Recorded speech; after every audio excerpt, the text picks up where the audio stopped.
Hi, Greg Weldon here with Weldon Live for Friday, August 31st, and today is a special.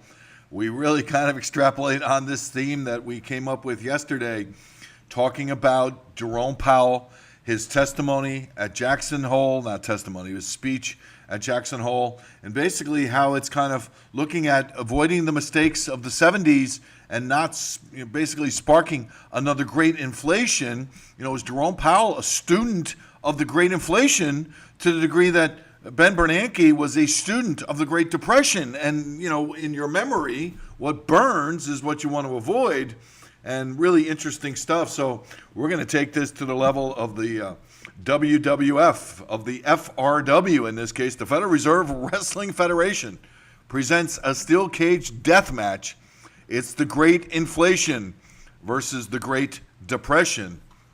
And what is the right path for policy in terms of, what is it you're trying to accomplish and what is it you're trying to avoid? And, the gauntlet's been thrown. I mean, the Jackson Hole performance by Jerome Powell, we call him DJ Rome, D. Jerome, in terms of, an EDM moniker, in terms of he is now the spinning, he's the DJ leading this party, spinning, in the nightclub, threatening to take the punch bowl away, threatening to stop the music, and the speech at Jackson Hole suggests, at least to me, I'm kind of just sitting around yesterday thinking about it, and it's just all kind of dawned on me. Is this a case where we knew what we had with Bernanke, that he was a student of the Depression, that he was going to do everything he could to avoid a debt deflation? And it was good that he was, because he had to. But is, Jerome Powell, we know he's different, but is he so different as to be a student of another time, of another era, of another dynamic? That being the great inflation of the 70s into the early 80s that had to be eradicated by Paul Volcker. I remember it very well. It's vivid memories for me. One of my best friends, his father was a stockbroker, and he got lost his stockbroker job. 73, 74 was a vicious recession.